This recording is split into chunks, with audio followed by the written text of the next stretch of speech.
et bienvenue sur le blog de Marion-Amélie. Aujourd'hui je suis toute seule parce qu'il s'avère que je suis cas contact, donc j'ai renvoyé tout le monde, Louise n'en est plus là, Amélie n'a pas pu venir. Mais rassurez-vous, j'ai fait un test PCR pas du tout agréable hier et il s'est avéré négatif. Il y a quelques mois nous avions interviewé Karima, première big girl de France. Je vous mets au-dessus de moi le lien si vous voulez revoir la vidéo. Elle nous avait parlé des origines du hip-hop en France, mais aussi de la French Touch. Nous avons eu envie de découvrir comment le hip-hop a évolué et nous sommes allés à Lyon à la rencontre d'Amala Dianor. Amala Dianor est un chorégraphe au parcours à la fois hip-hop et contemporain. Et nous avons aussi rencontré Johanna Faye, issue de la culture chorégraphique hip-hop, mais actuellement co-directrice du Centre chorégraphique national de Rennes et de Bretagne. Ce qui était sympa à Lyon, c'est que nous les avons découverts sur un même projet de création et nous y avons vu beaucoup de complicité. Je leur laisse tout de suite la parole. Amala, Johanna, c'est à vous. Bonjour, je m'appelle Johanna Faye.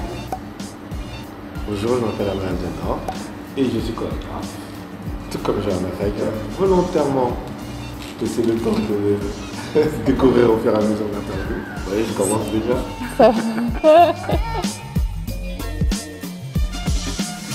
On a voulu vous interviewer, Amala et Joe, parce que vous représentez l'intégration et la fusion du hip-hop avec une danse plus contemporaine. Comment vous situez cette évolution vers le contemporain du hip-hop? Moi, je pense que le hip-hop est contemporain déjà, que le hip-hop est mouvant et du coup qu'il est vraiment empreint du moment présent et de son époque. Quand le hip-hop est venu au plateau, du coup, forcément, ce qu'il y avait au plateau, c'était de la danse contemporaine. Je pense que les acteurs du hip-hop à cette époque-là étaient mêlés aussi aux danseurs contemporains. Il y a eu un phénomène de contagion, mais comme la danse contemporaine est très imprégnée du hip-hop aussi aujourd'hui. Donc oui, le hip-hop a évolué. Après, pour parler de moi en particulier, je suis de culture hip-hop, mais je suis une danseuse et j'aime la danse et le mouvement en général. Donc ma culture, c'est ma langue, c'est des choses qui m'ont construite, que je danse du classique, que je danse de la salsa, du flamenco, je reste de culture hip-hop en fait.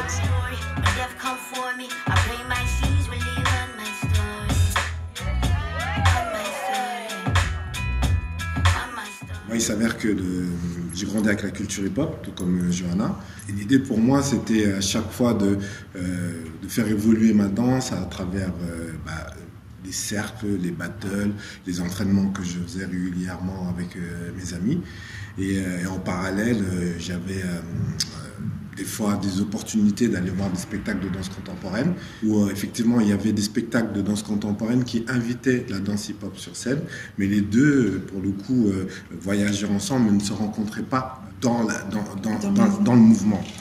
Et moi, lorsque j'ai commencé à apprendre la danse contemporaine, un de mes objectifs était de proposer justement à l'image de ce que je travaillais dans la danse hip-hop, une gestuelle qui soit une fusion en fait de la danse hip-hop et de la danse contemporaine. Ma danse contemporaine, elle est hip-hop et mon hip-hop, il est dans le cloud.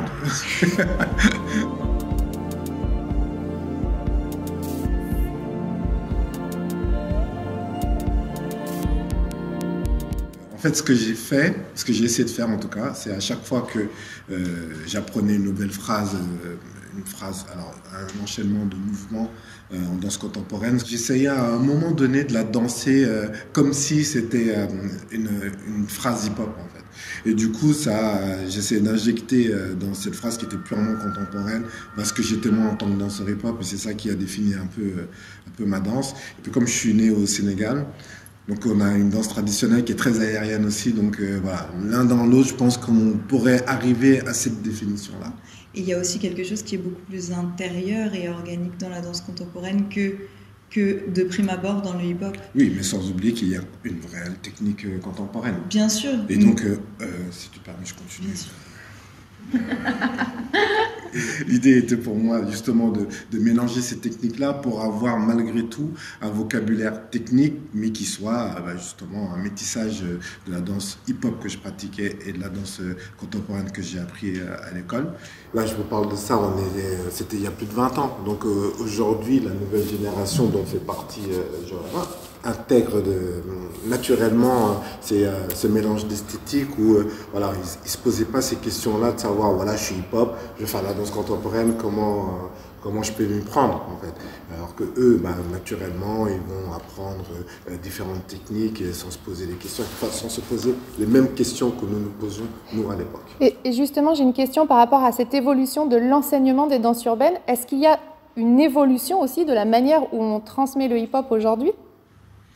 Disons que les cours se sont largement démocratisés. Les cours se multiplient, les professeurs sont beaucoup plus nombreux. Et puis maintenant, avec tous les outils dont on dispose, effectivement, il y a des méthodes d'apprentissage et de transmission qui sont beaucoup plus répandues et structuré que nous à l'époque, parce que moi je me rappelle donner des cours, c'était folklorique. J'arrivais moi-même et puis voilà, j'avais des chorégraphies que j'apprenais à mes élèves et il n'y avait pas tout l'aspect pédagogique. On était là à apprendre des chorégraphies, mais c'était avant tout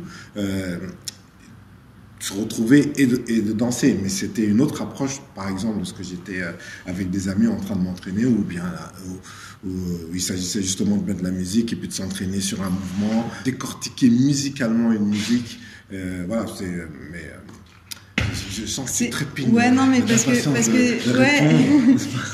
c'est ça que je trouve moi un peu délicat dans l'enseignement du hip-hop. Enfin, est-ce qu'on parle de technique hip-hop, juste de danse hip-hop, ou on parle de culture? Enfin, pour moi, c'est vraiment très délicat dans le sens où on peut faire du hip-hop et ça veut pas dire qu'on a compris le fond et qu'on porte l'essence. Parce qu'aujourd'hui, on peut transmettre la forme, mais l'esprit, il se capte justement dans ces moments de vie, en fait, où presque on danse pas.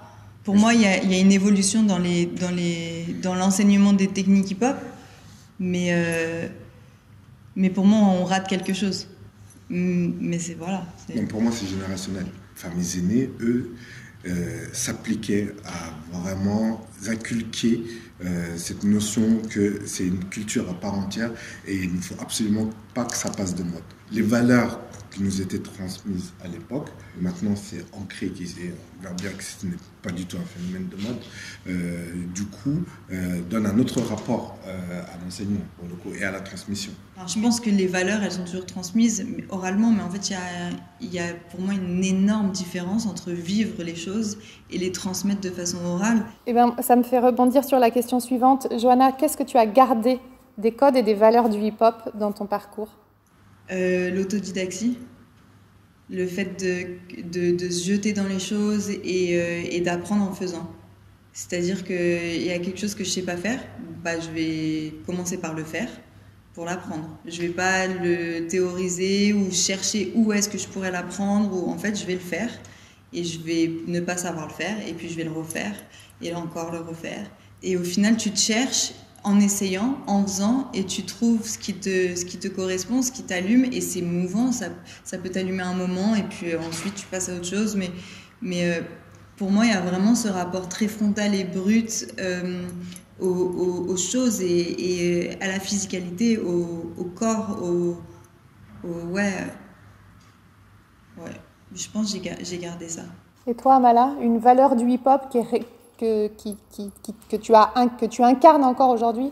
Alors, c'est la paix, l'unité, la joie de se retrouver et l'amusement. Donc, moi, en fait, c'est plus ces valeurs-là que j'ai gardées et qui sont moteurs de ma façon d'être, de ma créativité. Je suis plus un danseur contemporain qu'un danseur hip-hop, mais par contre, toute ma vie, toute mon énergie, toute ma philosophie, elle est hip-hop.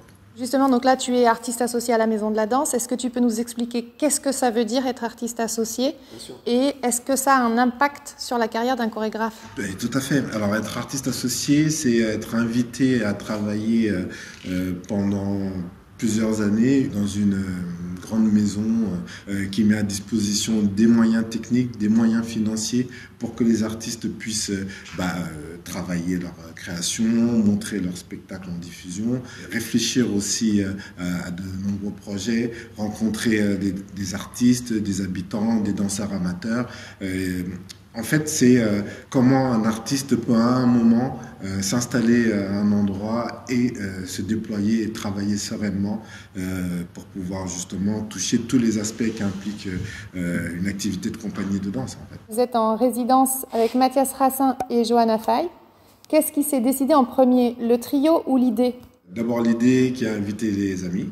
En fait, c'est pendant le premier confinement, voilà, c'est la première fois que j'ai eu l'occasion de me poser et de réfléchir un peu à voilà, ce que je voulais faire et comment les faire.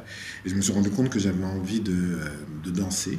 Et du coup, le confinement m'a redonné envie de convoquer des amis et puis ensemble de reconvoquer justement le hip-hop, ce hip-hop-là que je dansais avant de côtoyer la danse contemporaine. J'avais envie de faire ce flashback avec Johanna et puis Mathias qui sont vraiment des amis de longue date et avec qui je me sentais en sécurité de me perdre justement dans ce... Ne rigole pas. Parce que ça a été un parcours... parce que je me suis tellement investi dans la danse contemporaine que j'en ai oublié... j'en ai oublié ma base en fait. Tu vois, ce que tu retiens du hip-hop, c'est Peace, Love, Unity and Having Fun. Mais c'est exactement ce que nous vivons avec ouais, ce projet. Et que en fait, il arrivait un jour en répétition et il nous a dit « J'ai perdu mon groove, les gars ». Ce que tu me dis, c'est que tu retiens ça, mais c'est peut-être que le contemporain est emmené dans un endroit de sériosité où justement il n'y a pas forcément cet amusement-là. C'est ça qui te manque et du coup, c'est ça qui est dans ton groove, tu vois. Oui, bien sûr, mais sauf qu'il arrivait à un moment où... par le travail, j'avais moins l'occasion de m'amuser, d'aller en boîte, parce que en fait, les boîtes de nuit, c'était l'endroit où on s'exprimait, où on dansait, et du coup, la vie faisant, tu deviens papa, tu travailles beaucoup, tu il y a vas le Covid, parce que ça joue quand même. Non, mais ce qui est important, c'est que dans l'inspiration, c'est sûr, même pas artistique, mais juste de vie, quoi. Ça joue. C'est qu'à un moment, je me suis rendu compte que j'avais plus le groove. Je dansais, mais je gesticulais. Et ça, en fait, je leur ai dit. Du coup, ils se sont moqués de moi, mais ça a duré quoi? Ça a duré 2 minutes et après, tout de suite, on est reparti. On a mis du gros son et on a dansé. Et puis on a dansé. Et c'est pas revenu tout de suite. Hein.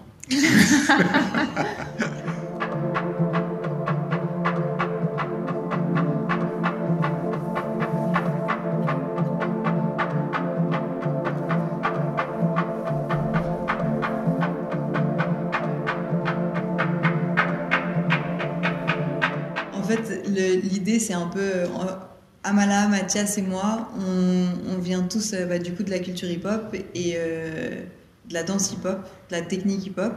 Et il y a Mathias qui est resté très très fidèle à la technique hip-hop. Il y a Amala qui a été un peu plus loin. Je te dis comment moi il m'a appelé pour me proposer la pièce. Et il a été un peu plus loin dans son expansion. Et il m'a dit, et toi, t'es parti? Et du coup, c'est comment on arrive à danser ensemble, comment on arrive à se comprendre, alors qu'on est des générations différentes aussi, et qu'on n'a pas vécu la même culture hip-hop non plus, et du coup, les mêmes autorisations à s'expandre. Oui, cette pièce, c'est vraiment une invitation à voyager ensemble et puis surtout à se retrouver à cette époque où on ne se posait pas la question du mouvement, d'être professionnel, de juste se retrouver et puis de prendre plaisir à danser, qui est pour moi un des fondamentaux de la danse hip-hop en fait. De la danse tout court en vrai. En vrai. Oui, tout à fait.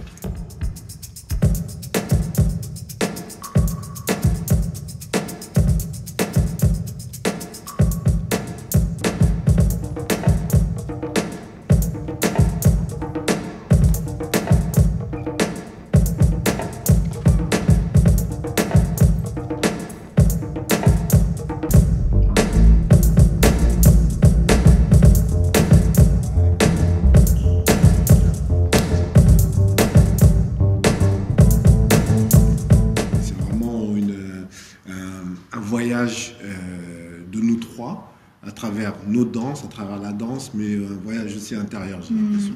Ouais, c'est un peu pouvoir s'éloigner de notre source, y retourner pour se trouver vraiment soi, entre son centre et sa périphérie, et ce qui nous entoure. Ouais. Et l'univers, j'ai envie de dire. Et l'univers.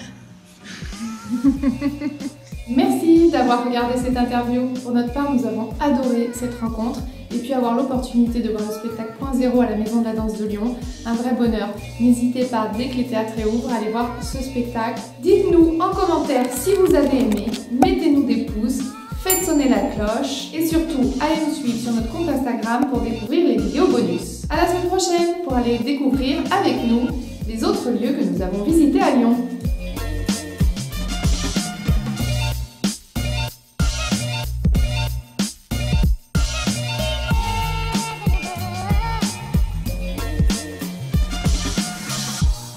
Stereophonic sound for the home is recorded on 2 separate tracks, each one giving special emphasis to certain sections of the